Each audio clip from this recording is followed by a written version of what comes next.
As I said, I've got a resaw contest I'm going to be entering, and so now I'm going to modify the existing guide blocks. This is a 1952 set of bearing guides, and honestly guys, these are amongst some of the best. Now it's only 1/8 of an inch, and it just adjusts by going back and forth. This is 935 bearing bronze, pretty expensive stuff. Of course, I got that in an old machinist box for nothing, but it is pretty expensive, but it really is the best stuff for guides. Of all the ones you're reading on the internet, they will not beat bearing bronze. Believe it or not, this stuff is harder wearing than anything. I'll show you a few more videos of what I'm doing next. Thank you. Now, if you've never worked with bearings bronze, don't try to do it on the bandsaw. You're gonna wreck your blade, guaranteed. Remember, this is hard wearing. We need carbide. I like to cut it on the radial arm saw. I've got a VFD, so I'm running surface feet per minute proper.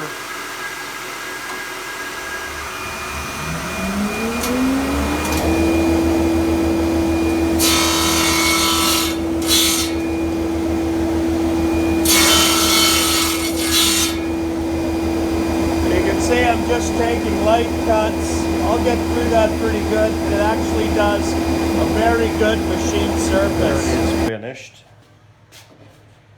And I'm surprised how accurate it actually can cut. We'll still put it on the mill, but you know, it's a pretty decent cut. It's certainly within a couple thou, maybe three, well, probably less than 3 thou. I haven't indicated it. But usually I only take 1 or 2 thou cuts to dress it square, which this type of bearings bronze is extruded. Well, I don't know if it's extruded. Someone could correct me. But you can sort of see the wave of the way it's made, the sort of flowing nature of it. And it actually, the surface when polished has sort of a damastic look to it. Anyway, we'll go mill these. Okay, so I'm going to square off the bearings bronze. Now, an interesting thing about bearings bronze in this kind of thing, this is actually considered 1/2 inch bearings bronze, yet it's 5/8 of an inch thick. It's actually made to surface. So in some cases that could be quite helpful. You're really getting 5/8 when you order, you know, 1/2 inch, and so you get it. So anyway, I use woodworking tools because this skin can be has a lot of wearing properties, and I don't want to wreck anything. So we'll mill that up.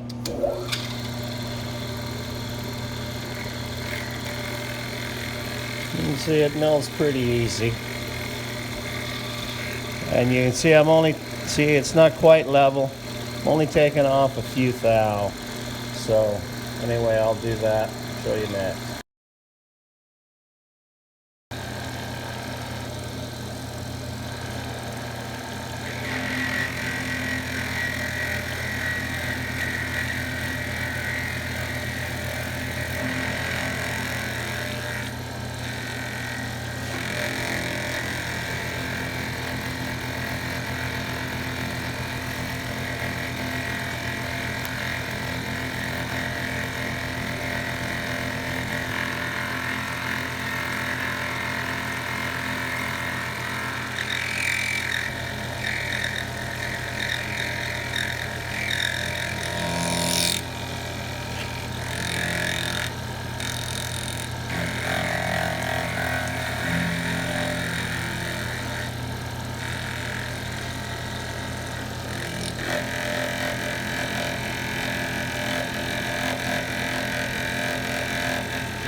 Put a little slot cut in there for these little 1/4-20 bolts.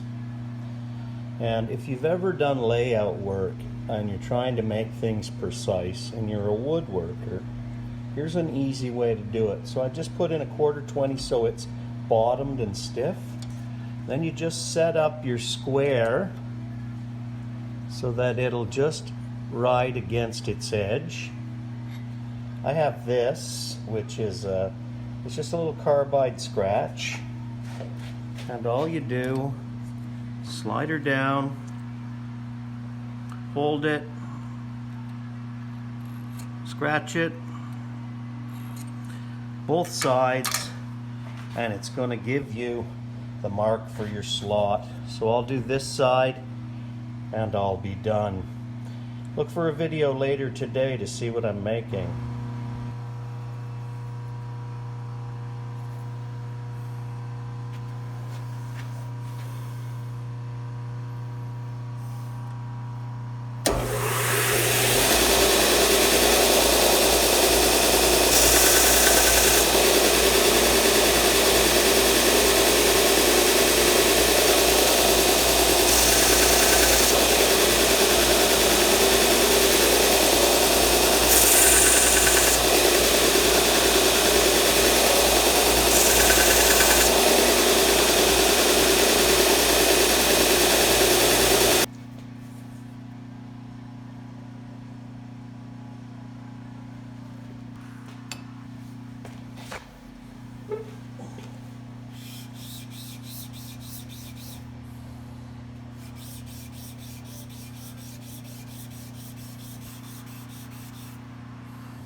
Okay, so I'm trying to improve the guides. The guides on this original 1952 burr screen were just little metal plates. They're 1/8 of an inch thick, and so you could run 1/8 inch blades. These are made out of 935, a leaded tin bearings brawn, very hard wearing, okay, and somewhat lubricating. You'll see that I milled them 1/8 of an inch, but left a little block that'll actually hub back. So I still have my 1/8 inch guides, but I also got support for wider blades in the whole blades, top and bottom. What that allows this to do is the thrust bearing is protected from twisting because, because the back support of that blade, so it won't cause any drifting. So, you know, I'll sort of show you that, okay? So see, depending on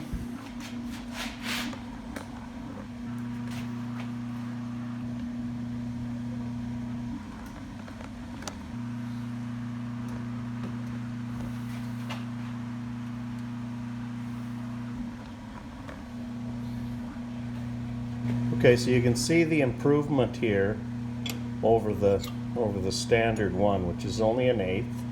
Very good types of bearings. I don't like ball bearings on side guides. This one hooks onto the side and allows the thrust bearing to come up, but it supports that blade, so when there's pressure onto the thrust bearing, she doesn't want to twist the blade. So that's my theory, and I'm sticking to it. And of course, the 935 is just friggin' brilliant as a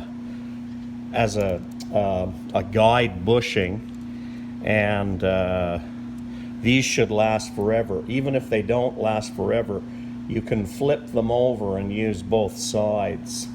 Anyway, that's the second stage of this one. So these ones are set up. There is no clearance with this type of bearing. So we have the in-table blocks, and we have these, and I think you'd be surprised at how quiet they actually run. So this is definitely for resawing and maintaining precision. And anyway, that's everything I'm probably going to do for this this resaw comparison amongst 4 people, and I'll keep you informed about that. Anyway, I thought the bearings were pretty good, and certainly a huge improvement over the stock.